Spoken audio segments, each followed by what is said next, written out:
Welcome back in my YouTube channel HRSB education and motivation. साथियों, बेस शिक्षा परिषद से जुड़ी हुई अपडेट्स हैं। पदोन्नति हेतु अध्यापकों की वरिष्ठता सूची उपलब्ध कराए जाने के संबंध में एनपीएससी ऑनलाइन आंशिक निकासी पर रोक, इन मदों में है निकासी की इजाज़त। यूपी में अभी स्थानीय निकाय चुनाव अप्रैल या मई में होने।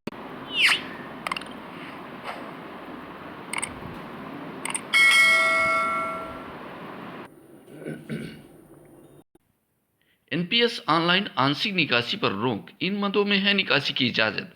नई पेंशन प्रणाली एनपीएस से जुड़े केंद्र और राज्य सरकार के कर्मचारियों को 1 जनवरी 2023 से अपने एनपीएस कोष से आंशिक निकासी के लिए केवल अपने संबद्ध नोडल कार्यालयों के जरिए ही अनुरोध करना होगा। नियामक पीएफ आरडीए ने जनवरी 2021 में एनपीएस के अंशधारकों को ऑनलाइन अनुरोध से आंशिक निकासी की सुविधा प्रदान की थी। हालांकि गैर सरकारी क्षेत्र के एनपीएस अंशधारकों के लिए स्वघोषणा के आधार पर आंशिक निकासी की सुविधा फिलहाल जारी रहेगी। पेंशन नियामक पीएफआरडीए ने कहा कि कोविड-19 महामारी और देश के विभिन्न हिस्सों में लॉकडाउन के कारण गतिहीनता के दौरान इसने ग्राहकों को लाभान्वित किया था। नियामक ने कहा कि एनपीएस के नागरिक और कारपोरेट खंड के अंशधारकों के लिए ये निकासी सुविधा जारी रहेगी। अंशधारक कम से कम 3 साल के लिए एनपीएस का सदस्य होना चाहिए।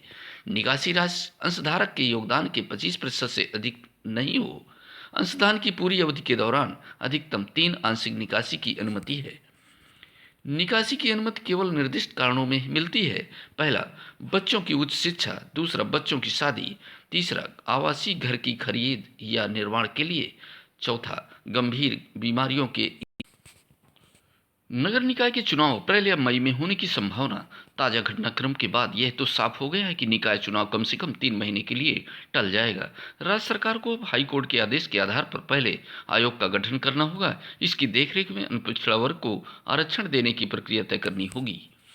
यूपी में फरवरी में ग्लोबल इन्वेस्ट समिट है और इस महीने से यूपी बोर्ड के साथ विभिन्न बोर्ड की परीक्षाएं शुरू हो रही हैं। इससे यह माना जा रहा है कि अप्रैल या मई में अब निकाय चुनाव होंगे। अगर सरकार सुप्रीम कोर्ट चाहती है और वहां सर्वोच्च न्यायालय सरकार के पक्ष में निर्णय दे दे, तब निकाय चुनाव जनवरी में हो सकता है। अक्टूबर में होनी थी अधिसूचना। यूपी में निकाय चुनाव की अधिसूचना अक्टूबर में हो जानी चाहिए थी। वर्ष 2017 में 27 अक्टूबर को निकाय चुनाव के लिए अधिसूचना जारी कर दी गई थी। उस समय 3 चरणों में चुनाव हुआ था और मतगणना 1 दिसंबर 2017 को हुई थी। इस बार निकाय चुनाव में विभागीय स्तर पर देरी हुई। वार्डों और सीटों के आरक्षण दिसंबर में हुआ। 5 दिसंबर को मेयर और अध्यक्ष की सीटों का प्रस्तावित आरक्षण जारी किया गया। इस पर 7 दिनों में आपत्तियां मांगी गई थी। नगर विकास विभाग यह मानकर चल रहा था कि 14 या 15 दिसंबर तक वह राज्य निर्वाचन आयोग को कार्यक्रम सौंप देगा, लेकिन इस बीच मामला हाईकोर्ट में जमकर जाकर फंस गया। कहाँ हुई अधिकारियों से चूक। निकाय चुनाव में सीटों के आरक्षण को लेकर सुप्रीम कोर्ट ने वर्ष 2010 में फैसला दिया था। इसमें यह साफ कर दिया गया था कि आयोग का गठन करते हुए अन्य पिछड़ा वर्ग के लिए वार्डों और सीटों का आरक्षण किया जाएगा। इसके बाद भी इसकी अनदेखी की गई। आरक्षण को लेकर हर बार स्थानीय निकाय निदेशालय की अहम भूमिका रहती थी, लेकिन सूत्रों का कहना है कि इस बार उसकी मदद नहीं ली गई। अधिकतर नए अधिकारी लगे हुए थे, इसलिए कोई कई चूक हो गई होगी। कई अफसरों पर गिर सकती है गाज। सूत्रों का कहना है कि हाई कोर्ट के फैसले के बाद उच्च स्तर पर नाराजगी जताई गई है। बताया जा रहा है कि इसके लिए जल्द ही जिम्मेदारी तय की जाएगी। इसके आधार पर कार्रवाई की जाएगी। सूत्रों का कहना है कि इसमें नगर विकास विभाग के कुछ अधिकारियों के खिलाफ कार्रवाई हो सकती है, लेकिन उच्च स्तर पर मामले की लीपापोती की जा रही है। ये साथियों, कार्यालय जिला शिक्षा अधिकारी चंदौली से समस्त खंड शिक्षा अधिकारी जनपद चंदौली विषय प्रोन्नति हेतु अध्यापकों की वरिष्ठता सूची उपलब्ध कराए जाने के संबंध में उपरोक्त विशेष शासनादेश संख्या दिनांक 6 मई 2022 का संदर्भ ग्रहण करने का कष्ट करें, जिसके द्वारा सभी विभागों में कार्मिकों की प्रोन्नति करने हेतु निर्देशित किया गया है।